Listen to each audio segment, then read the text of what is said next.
Hello, ICC friends. It's your girl, Xaviera, and I am very excited because I have a special guest with me here today. She's a fantastic artist that everyone should know about, and if you don't know, you will know, and you will be so glad that I introduced you to her. I'm here with A.Chic. How you doing, Mama? Good. Thank you for having me. Oh, it's a pleasure to talk to you. First of all, you are so beautiful. As soon as I saw you, that's the first thing that I was like, oh, dang. And I'm like, listen, now I knew she was, when you get the promo pictures and all that, you're like, oh, she's pretty. Because listen, on a good day, you could doctor my photos up and I'm looking real good. But when you walked in the door, it was like you had the glow. And I'm just like, oh my gosh, she is gorgeous. Thank you. So I'm so excited to talk to you today. I know that you've done so many fantastic things in music, and you have new music coming, an album coming. But I want to just like dig all in, if you don't mind.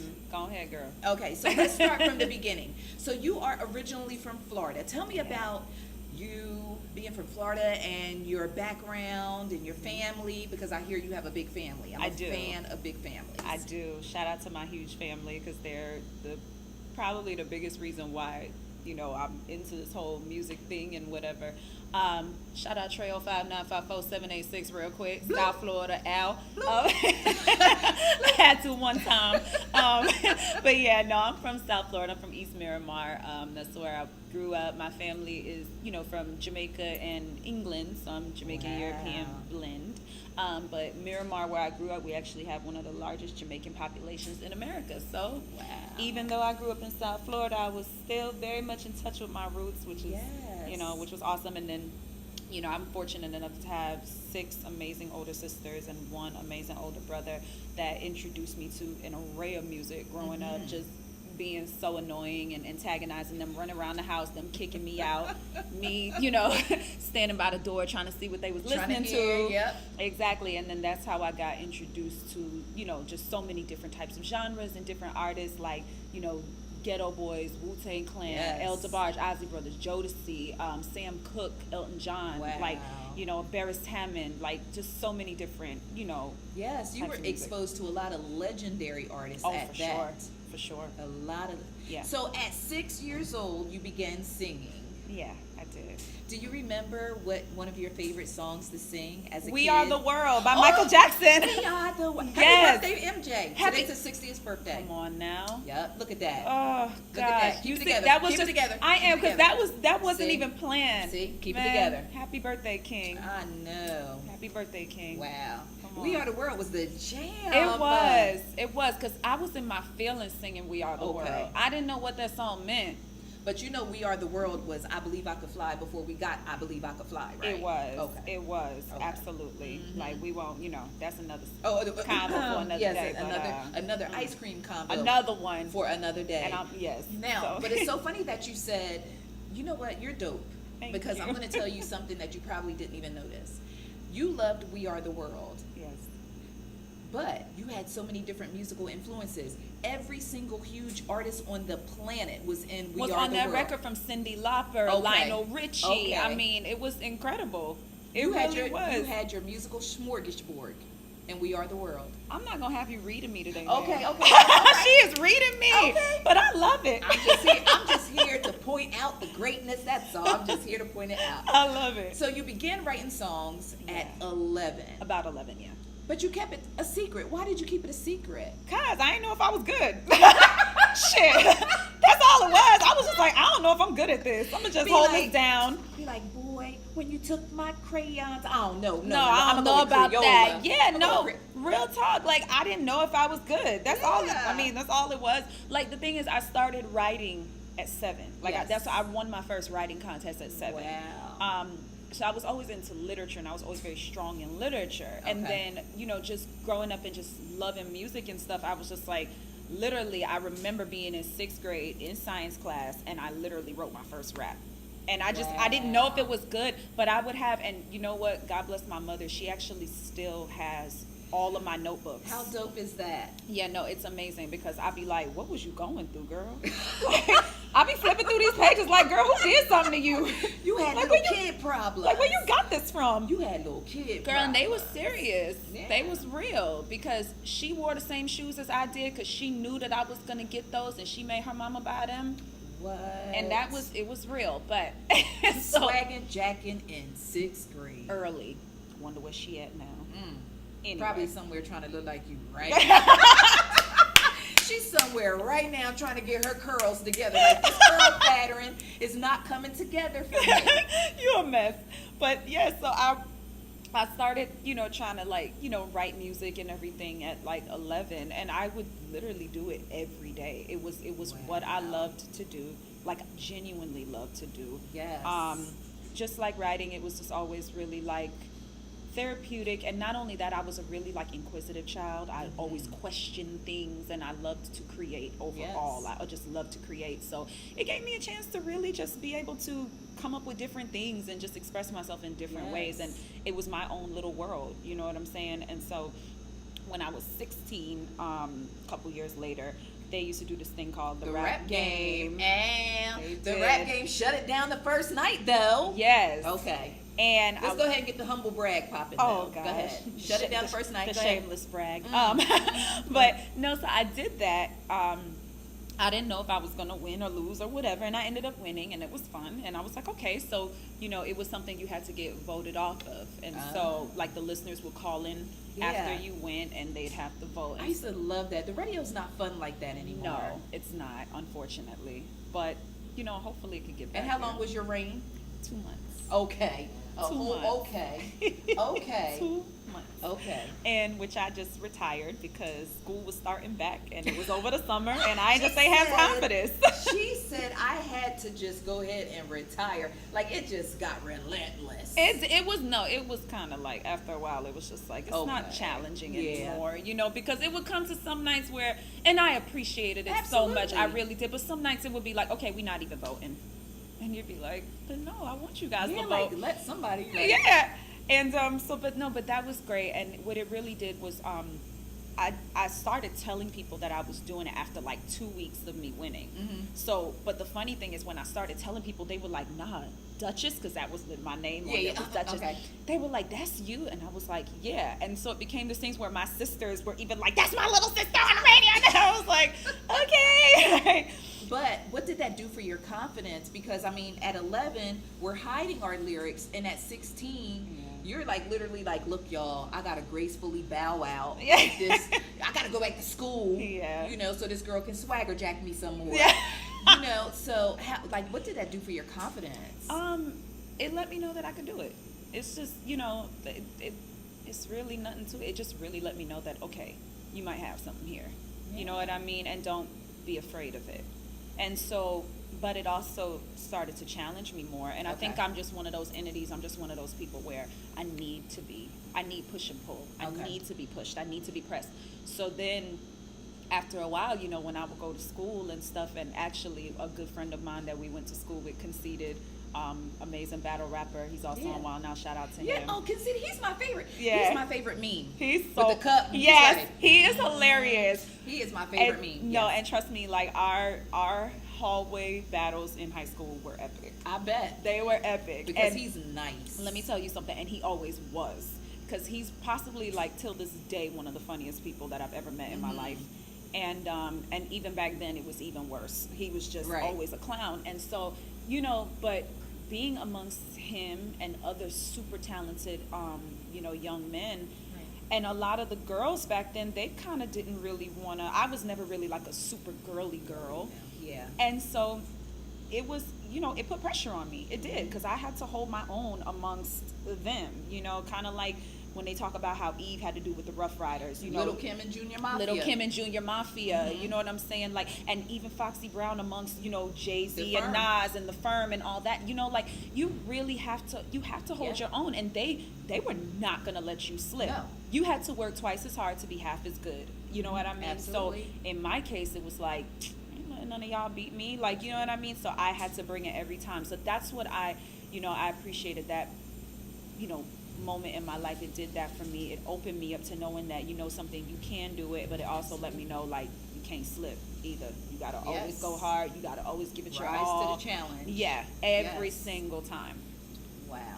Okay, so now you have written, because you're a great songwriter, you have written for many labels and plenty of artists. Yeah. How did you get that break?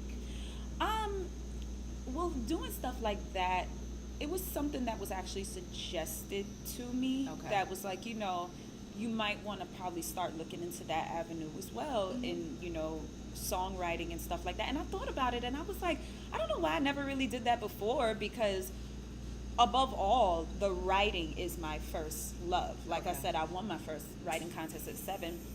And so what I do love about writing for other people, though, is that I can, again, the same way what I would do when I was a kid, I get to be somebody else for a second. Creative. Because right, and be creative, because with my own music, I have many inspirations for my own music, like my own experiences, of course, my own feelings, but sometimes I have to draw from other people, because you got to understand that as a creative and as a person, when you're really trying to evoke emotion and when you're really trying to reach people, everybody don't have your same experiences. Right. Everybody doesn't share the same things you share. And Right. sometimes you got to know how to step in their shoes for a second and create for them. It's Right. not about me. I can write music for me all day and play it for me. But what is that doing for everybody else Right. around me and the people that love and support me? I mean, they might hear a record that I do and relate to it and like it, but I want to give them something for them as well. Let me ask you, when you're writing, do you consciously write in universal mode? Like in the sense of, say for instance, because I love talking to songwriters. Yeah. When you write, like you said, you can write about your own experience, but at the end of the day, you want your fans and your listeners to be able to relate. So when you write, are you like in universal mode, like, okay, this happened to me, but how can I make it universal? Or do you try to write in a more universal, or it's kind of just organic because you're just nice with the pen? Well, I'm just, you know what? It's a little bit of everything. It's a little bit of both.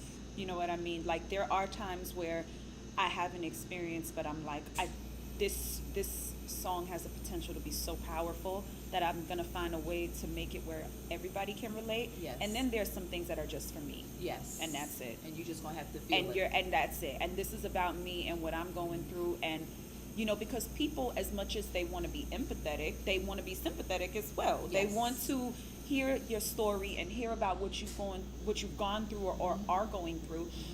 And be like, well, damn, you know what I mean? Because even if they don't feel that right now, there might come a time where they do. Or they know someone who has, right. And so it's a little bit of both. There's some records where, and you can kind of feel that energy. Right. You know what I mean? And that comes with not forcing records. If you hear a certain beat or whether you got to do what the music tells you to do. Yes. There's sometimes when I'll hear a record and I want to be so lyrical, but it's like, you know what? This record doesn't call for that. You got to scale back. And funny enough, that's actually was one of the scariest transitions for me. Starting out in a battle rap place, right, then going into songwriter creative mode, is understanding that, okay, people always expect me to be so lyrical, right? But not every record calls for that. Some records call for you to be extremely simplistic and to know how to sum up 16 bars in one line. Sade, one of my favorite songwriters of all time, is the queen of that. Yes, she is. Knows how to take one thought and sum it up in, just one sentence. Yes. And it's incredible. It's incredible. And so I try to practice that simplicity, because sometimes people don't have the attention span to listen to 16, 32 bars or whatever it is. You've got to know how to wrap that up quickly, so those are all of the really fun aspects of just songwriting, is doing what the music tells you to do, knowing when to scale back, knowing when it should be about you, when it should be about other people, but it's all, again, like I said, I think the music kind of tells you that. Do you have a song that you've written that is just near and dear, like one song that stands above all the rest? Oh God, yes. I have a song I wrote called Salud. I wrote it about 4 years ago. Okay. And it was never released. And one day I will definitely release it, because it is near and so dear to my heart. Now I want to hear it. I know. Like right now. No, I'm kidding. Okay, but yes. But that record I wrote literally, and I didn't even realize what I was writing when I wrote it. And it was literally me toasting to all of the bad things that ever happened to me in my life. And I ran through, I mean, it's a hip hop record, and I ran through just rapping for like maybe a solid minute and a half, 2 minutes. And at the end, I just wrote salud. Wow. Like cheers. And I didn't even realize what I was writing. And I'm going to tell you what, there's been times where even now I will sing that record to myself. Because there's things that I touched on, and it's just like every line, like it's one of them things that all songwriters can relate to this. You'd be like, damn, I'm nice. Yeah. I wrote that? Yes, I killed that.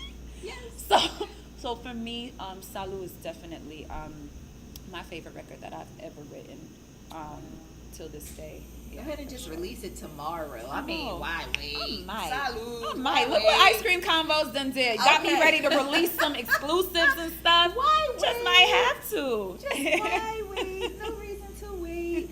Okay, so I want to talk about, now we talked about the songwriting, because I'm sorry, I know I deep dove into the songwriting, but that's fine. I admire songwriters. Yeah. I used to be an independent artist back in my day, but it's not about me right now. Aww. But one of the things that I took most seriously was the songwriting aspect of it. Because nowadays when you listen to songs, with you being a songwriter, I know you're in the car listening to songs like, that should have been like that, and who wrote this? Yeah. Good grief. And what A&R let this leave the Who studio? who Who let did that? this get out to the I ain't public?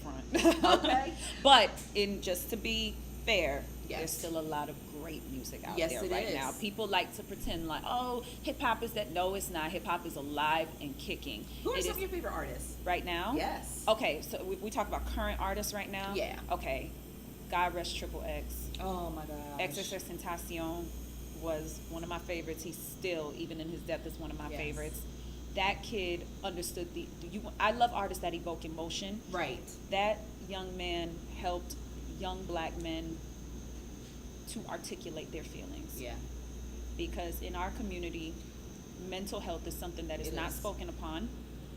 And he came out and wasn't afraid to speak on it. He Yes. said, I'm depressed, I'm going through this, This is I'm how I'm suicidal, feeling. Yep. this is how I'm feeling, you know, and it didn't matter if it was trendy or not. Yep. It was how he was feeling, and that's why he was pulling kids out in droves, because they were able to be like, that's it. How I feel. That's how I feel. He just did it. He said understands. it. He gets it. Someone gets me. That is so important. So God rest his soul, Yes. but I love him. Kodak Black. Kodak Black. Let me tell you something, Kodak Black. Kodak free. Kodak. Kodak free. Look, Kodak, the finesse kid. Listen, Kodak, you better keep putting Broward on the map. You hear me? I love me some Kodak. I love me some 2121. Yeah, 21. Love me some 21 Savage. Who else? Sabrina Claudio. She's also from South Florida. Okay. An amazing Y'all got a artist. squad coming out from down We there. do. Hey, Just man, look okay, here. whole squad. All yes, Just but a squad. so much. And Treyway. I do. Treyway. I do love me some Tekashi. Tekashi makes me all kinds of angry and ignorant, but you know what? I be needing that sometimes. Okay. I do. And there's another young lady coming out of Jacksonville Okay. who I recently started following, and her name is Chameleon. Okay. Chameleon, I believe is All her right. name. I'm so Shout sorry out to that I'm her. like, but she got a song out right now called Florida Lit, and let me tell you something, she's putting on for Florida girls right now. I freaking love her. Wow. I do love her. So yeah, there's definitely a couple out there Yes. that I really, really love. So yeah, hip hop is so not dead. It is alive and It is kicking. alive and well, but I want to talk about this Trey Gay. Yes. Am I saying it right? Trey Gay. So let's talk about Trey Gay, because I was like, Trey Gay. Yeah. I like that. So let's talk about Trey Gay. So tell me about Trey Gay. For those who have no idea, like, who's Trey Gay? Trey Gay is what I call my trap reggae records, my babies. I had to coin a term for them. So yeah, it's trap and reggae. I love to go back and forth between the two. Like anybody who knows me, you know that I'm one of the biggest Jamaicans to walk this earth. It's just, I mean, you know, I was born in South Florida, but I had the privilege of being able to spend a lot of time there as a child. Couldn't thank my mother enough for sending me down there, because it just taught me so much. You know what I mean? Like, there's really nobody that I can't connect with because of that. You know, I've been to places where there's no indoor plumbing, and I've been to places where there's marble spilling Right. through and so that type of balance in my life, it couldn't have been bought at all. You can't teach. You know what I mean? It was experience, and so I thank my mom for that. But so that's where reggae comes from. Like I love being able to fluctuate between cultures, because as much as I'm a South Florida girl, I'm definitely track. Man, I'm Track. But I love my reggae music. I love to wind up myself and carry on a galang when I'm ready. Hey. So I love being able to go back and forth between the two. So that's reggae. It's just trap reggae blend. I love that. Yeah. I love that. I love it. You're so creative. Thank you. Just so dope. So now, Heat Stroke and Bandits. Those are your 2 singles. Yes. Now, do they fall under the reggae? Heat Stroke does. Heat Stroke? Okay. Heat Stroke falls under reggae. Heat Stroke is infectious. It is so it's incredible. I love Heat Stroke, and you know what's so dope about Heat Stroke is when I wrote it, I was so mad. I was like in a bad place, which is so funny because it's like a club record and it's really fun. But when we talk about songwriting and the importance of doing what a beat tells you to do, I heard this record and I was like, okay, what am I gonna do with this? And I was just in such a weird place mentally, and I was like, where would I want to be right now? Okay. What would I want to hear? And so the record starts out and it's like, them I say will make you rich, so we assign a go on bad or it switch so but it's like people are asking what makes you so rich. Yes. But not even about money. What is it about you that makes you so rich? And so that first verse, even though it's in patois, is really all about me speaking confidence into this woman. Right. Okay. You know what I mean? Okay. So it's all about me just, when I say shape good, you're God blessed, like you have a nice body, you're blessed, you're this, you're that, all these people, whatever. So it was really me speaking confidence into this woman, which subconsciously was me at that time. And then, when I go into the hip-hop version, it's the same concept, but it's just done in, in English and in a hip-hop way. Yes. So it's just this super fun, infectious record that is just, speaking confidence into women and just, turn up, have fun. Like, it's great. Yeah. But, I'm happy and I appreciate you for making music that it makes us feel good. You could bop, drop it. For sure. Twirl it around a little something, twirl around a little something. And it's empowering. Yes. You know what I mean? That's important. It is very That's important because, listen, let me make this clear. All right. Just because I like to dance and twerk it out, listen, I work hard. Mm-hmm. And we all, as women, we work super hard. Yes, we do. Our role as women progresses every day. Every day we get something else piled up on top of us. So you know what? If you out there and you working, and I don't care if you 9 to 5, you hustling, you in school, whatever you doing, you taking care of your kids, your mom, whatever, you're working, and you want to know something to keep yourself from going crazy. If it's going to take you to go to some party, turn some music on in your room, twerk it out, do what you have to do, listen, you earn that. By any means necessary. You earn that, and Absolutely. that's what I'm going to always make music for those women. I'm going to always make music for those women that are super hard working, and you deserve to let it out. You deserve to have a break so that you don't mentally break. Okay. So, and then we'll be right back to the mental and health then we'll issues be again. exactly, and then you know what I'm saying. So twerk it out, drink it up, and then get back to the grind. That's it. So let's talk about Coco Complex. First of all, love the title of your album. Thank you. What is Coco Complex? Coco Complex it's a mindset. It's basically literally what we were just talking about, but it's a mindset. It's literally the mindset of just going after whatever it is relentlessly, tenaciously. Don't compromise. You just got to get out there and you have to go for it, and you're not going to take no for an answer. You got to make sure that you fall, you get back up, you keep it pushing, and it's about building legacy in all of that. You know what I mean? Like, the title was inspired by another great woman, Coco Chanel. Yeah. We love her bags, we love her shoes, but I love the woman. I mean, don't get me wrong. I love me some Chanel too. But I studied the woman, and she was so incredible, and she created so many things. Like, people don't know, she took women out of the corset. You know what I mean? She's the one that created the little black dress. She created accessories. She created bell bottoms. She created so many things. And I'm like, gosh, this lady was innovative. And she was doing all of this at a time when it was like men were dominating fashion. Right. You know what I mean? And then on top of that, when she even started off, she was using a material called jersey, which was a cheap the cheapest material. They used to use it to make underwear, but she took what she had and made something out of it. Yes. You know what I'm saying? She was just like, all right, this is what I got in front of me. What am I going to do with this? And she started her hat company, her clothing line, and all that stuff. Until this day, I don't think we realize that this woman has been dead for maybe 60 plus years, and she still has one of the reigning names in fashion, one of the reigning houses in fashion. And I said, shit. This is what I want to do. I'm not doing none of legacy. That's what it is, and because I'm not doing none of this in vain. I'm around here, you know, missing. Unfortunately, you miss birthdays, you miss graduation, you miss things because you're out here working so hard. So what is it all for? If my great grandkids can't eat off of what I'm doing right now, it's not worth it. Right. So that's the Coco complex. It's that mindset of understanding that you're creating a legacy, that you're going to use what you got, do what you got to do. You're not going to take no for an answer. You're not going to let nobody stop you. No. Yeah. So that's that. I love that. I love that, A.Chic. I love that. I love that. So what do you plan to bring to the, now, wait, real quick before I go any further. Yeah. Coco Complex drops September 25th. The 25th. Yeah. September 25th. Say it one more time. September 25th. Okay. Coco Complex.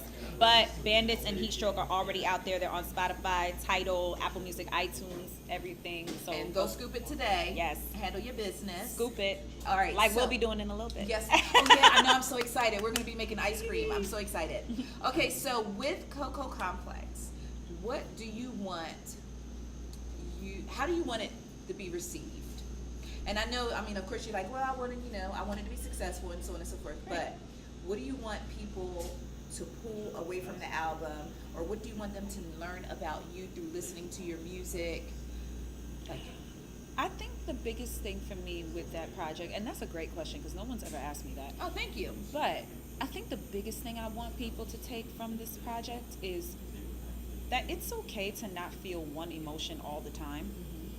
Like, don't let anybody box you in, because I'm not always happy and I'm not always motivated. Right. And I'm not always sad. You know, I'm not always angry. And that, like, I always say, okay, Picasso didn't paint with one color, so why should I? Right. I don't always paint in red, so I don't always write happy music.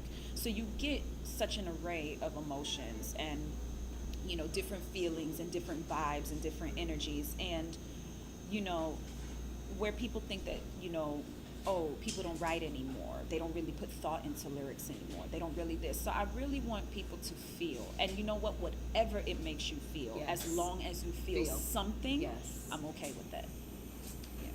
That's so fantastic. I am so happy to be sitting and speaking with you. I wish you all the success in the world, which I know is, you really don't need my well wishes. Yes, I do, girl. We gotta always give that good energy. But you got it on lock. You got it on lock. Now, where can my ICC friends, how can they follow your career, stay up, you know, knowing that you drop new music, you know, support you? Yes. So Instagram, Twitter, and my website is AChicsMusic.com. So that's A.Chic Music. Instagram is A.Chic Music. Twitter is A.Chic Music. Facebook is A.Chic Music. There it is. AChicsMusic. It's simple. Awesome. Okay, so now we're gonna go make some ice cream. Yay. Now, before we get off the interview, you have to tell everyone. Now, I heard through the grapevine. Yes. That you are an ice cream connoisseur. I am. So I guess asking you. You know what? I want to sit up for this because this is serious. Okay. Nothing we've spoken about is more important than this. Hit the posture. Okay. Yes. So I want to ask you, which may be a little difficult considering that you are so well versed. Yes. And you know, and so cultured in you know, the ice cream. Yeah. But what is your favorite flavor of ice cream? Well, you see. No, you got to do it in patois. Oh, well, you can't really narrow down the flavor them, you know. Because you see, when I'm down Jamaica, Devon house me and defend, you see it. But whenever I'm in South Florida, I thoroughly enjoy trips to Carvel, where I do get a triple scoop of vanilla chocolate chip, mint chocolate chip, and chocolate chip with rainbow sprinkles in a waffle cone. Put some sprinkles. Straight like that. At the end, yes. Just like that. I love it. I love it. Okay, so guys, we are getting ready to go make some ice cream. So we'll be back in a minute. Yay. All right, guys. So I am here with Ice Cream Convos. Where's my beautiful host? Here she is, and I am here with the staff of Thai Style Ice Cream. We are going to make some ice cream inspired by heat stroke. Y'all want mango, you want kiwi, what you want? But we gonna find out right now. Because we in the A, so I gotta do some pictures for the A. Makes it a little easier to mix it with the ice cream. Splashing it. So right now, this is kiwi, mango, and peach. The epitome of bringing Jamaica to the A. All right. Well, you gotta represent the country somehow. So I'm glad that you put peach in it. And then all you have to do is just mix it. All right. So what if I kind of like did the Bogart like bust that real quick? Okay, so that's your okay. Okay, all you do is just push it down. And then chop it up. All right. I can actually, don't sleep on me. If you know me, you guys know that I can actually cook. So this ain't foreign. I might just have my own ice cream making show. You never know what could happen here. All right. Okay. She know what she's doing. Kinda. Think I'm Supposed to getting make a it. big square. Yeah. Hey, Oh, wait, is it kind of it? Kind of? Wait, is it ready? No. It's not. Okay. Don't be trying to show off on me, Not sir. it yet. He wildin'. You really, yo, he's trying to stun on me right now. Don't be still trying got to some stun more. on me. So what you want to do, as long as it makes a rectangle. Okay. Okay. And then with your left hand, Oh. you might want to like use Okay. it so you can. Okay. Shout out to Thai Style Ice Cream. Yes, one time. The plug. Okay, yes. Okay. So the thinner the better. Yeah. Straight up and then go Oh. down, lower it, and you can smooth it out. They see me rolling. They hating. I'm not. This flavor is called Heat Stroke, by the way. Yes. All right. Available on iTunes, Spotify, and Apple Tidal. Music, Tidal, everywhere, you name it. What? Okay. You know my name. You know my name. Come on now. He's allergic to peaches, but I'm allergic to peaches. You need to make another one that I can actually eat. I bet it's Yes. good. It's good. Ain't it? it's good as hell. Look at her face. It's good. This is very good. It's good. This flavor is going to be called Berry Bandit. Ooh! Ooh! You heard her. You heard the lady. Thai style ice cream. And that's cool. That's it. I'm having too much fun right now. Alright. All right. This is kiwi, mango, and peach vanilla ice cream. Okay, so this is Berry Bandit, and Berry Bandit consists of cherries, which is technically not really a berry, but whatever. Cherries. It rhymes with berry. It rhymes with berry. It's okay. Okay, yes. It We're rhymes practicing with the berry. bars here. It's a bar. There it is. And we have strawberries and blueberries. So this is going to be Berry Bandit for AChics Hot Single Bandit. Really, all it's gonna do is just, it's gonna look good when you like spread it. So long as it tastes better, sure. You better go ice cream combo. Okay, ice cream combos in the building. Ice cream combo here. We had Thai style ice cream.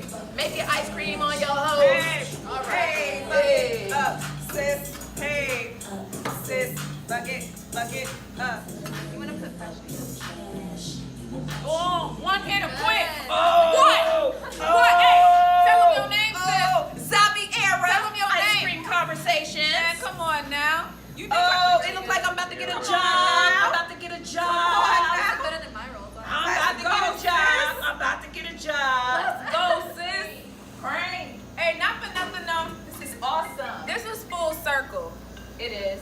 It's awesome. Because the first hip hop song I ever tried to memorize was Ice Cream off of Only Built for Cuban Linx. Shout out to Raekwon, Capadonna, Ghostface Killer, Method Man for making such an incredible hip hop record. And French bringing me vanilla, here butter pecan, chocolate deluxe, even caramel sundaes is getting touched. It's scooped in my ice cream truck. Who tears Right it up. up? I need all you guys. Thank you guys so Thank much you for tuning so in with us. much. Thai style ice cream. Thanks for being This was with such an incredible experience. You guys make sure you look out for Coco Complex September 25th. Bandits and Heat Stroke are both available right now on all streaming platforms. And y'all better make this trip up to Thai style ice cream. Thai style It's the ice best cream. damn ice cream I ever had. Ask for your Heat Stroke flavor or your Berry Bandit flavor when you come. All right? Peace out, y'all. Bye.